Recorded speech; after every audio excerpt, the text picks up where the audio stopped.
Australia is undergoing a generational shift and the country has become more diverse according to the latest census. Julia Bradley has the details. Julia, good morning out of Melbourne. What does the data show?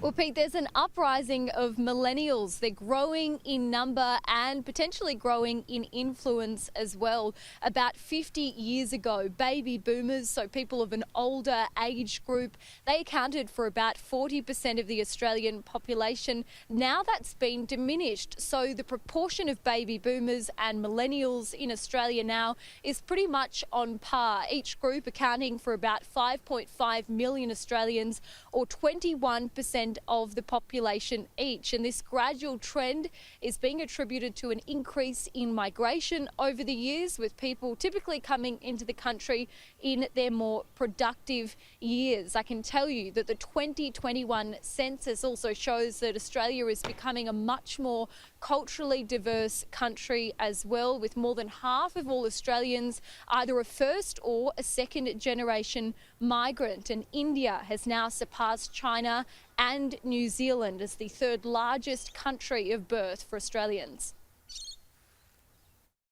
One of the other things I think that's really important out of this census data is it once again shows the importance of us getting our immigration policy right, because 28% of Australians were born overseas.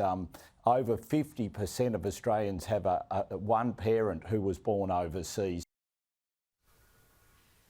Australia is also becoming less religious. 50 years ago, almost 90% of people said that they were religious. Now that's sitting at about 54%. It's also becoming more normal for Australians not to have children. The population sitting at 25.5 million people, which is a doubling over 50 years, Pete. Yeah, that's interesting. Julia Bradley out of Melbourne, thank you.